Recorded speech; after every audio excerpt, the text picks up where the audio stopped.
Time travel एक ऐसी घटना है जिसमें हर कोई अपनी राय रख सकता है, क्योंकि दुनिया के दिग्गज वैज्ञानिक भी अभी इसके पुख्ता प्रमाण ढूंढ रहे हैं। जहां कुछ लोग मानते हैं कि टाइम ट्रैवल पॉसिबल है, वहीं कुछ लोग मानते हैं टाइम ट्रैवल जैसा कुछ नहीं होता। लेकिन मैं अगर अपनी राय दूं तो हाँ, मुझे लगता है कि टाइम ट्रैवल पॉसिबल है। इसके सबसे बड़े प्रमाण था द फिलाडेल्फिया एक्सपेरिमेंट, जो यूएस नेवी ने 1983 में किया था। लेकिन आज हम एक ऐसे आदमी के बारे में बात करेंगे जिसने यह दावा किया कि वह सन 1749 में 2 साल बिता कर आया है। इस शख्स का नाम एल बैलेक है। इतना ही नहीं, उन्होंने यह भी दावा किया है कि वह साल 2137 में भी 6 हफ्ते गुजार कर आए हैं। और मैं आज ये वीडियो इसलिए बना रहा हूँ क्योंकि दुनिया के कुछ बड़े वैज्ञानिक इनकी बातों पर विश्वास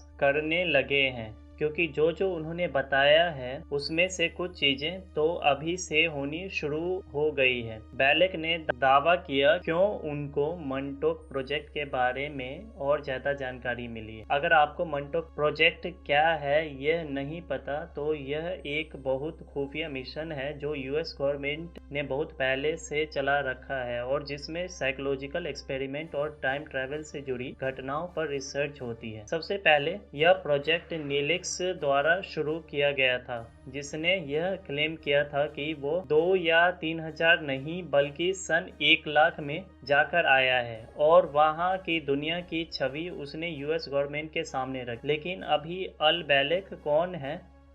अल बैलेक एक 57 साल का पुरुष है जिन्होंने एक अमनीजिया नाम की बीमारी से कुछ साल तक जंग लड़ी है, जिसमें याददाश्त चली जाती है और जब याददाश्त उनकी वापस आई तो उनको यह भी याद आया कि वो टाइम ट्रैवल कर चुके हैं। अब उनकी कहानी थोड़ी सी पेचीदा है, क्योंकि उन्होंने कहा कि जब उनकी याददाश्त थोड़ी वापस आई तो उन्होंने मंटोक प्रोजेक्ट के बारे में आम लोगों को बताया, लेकिन उसके साथ ही उन्होंने द फिलाडेल्फिया एक्सपेरिमेंट का भी जिक्र किया, जो कि 1983 में घटित हुआ था। पर उस समय तो अल बैलेक अपनी याददाश्त खो चुके थे और उनको इसके बारे में किसी ने बताया भी नहीं था। इसके साथ ही दी फिलाडेल्फिया एक्सपेरिमेंट में हुई गलती के बारे में भी वैज्ञानिकों को बताया, जिसके बाद उन्होंने सन 2137 की बात करी, जहां वो कुछ हफ्ते तक रहे, वह भी एक हॉस्पिटल में। उन्होंने तब के हॉस्पिटल बहुत आधुनिक होने की बात कही और जब वो उस हॉस्पिटल से बाहर निकले तो वो सीधा सन 2749 में चले गए, जहां वो 2 साल तक रुके। उन्होंने बताया कि वो 2749 में भी एक हॉस्पिटल में ही उठे और बताया कि तब की हॉस्पिटल इतनी ज्यादा एडवांस थी जिसमें डॉक्टर्स तो थे ही नहीं, सिर्फ मशीन्स ही अपना काम कर रही थी। बड़े बड़े ऑपरेशंस कुछ ही मिनटों में हो जाते थे। इसके साथ ही उन्होंने बताया कि सन 2749 में तैरते हुए शहर होंगे जो एक जगह से दूसरी जगह चल सकने में सक्षम होंगे। पानी के साथ साथ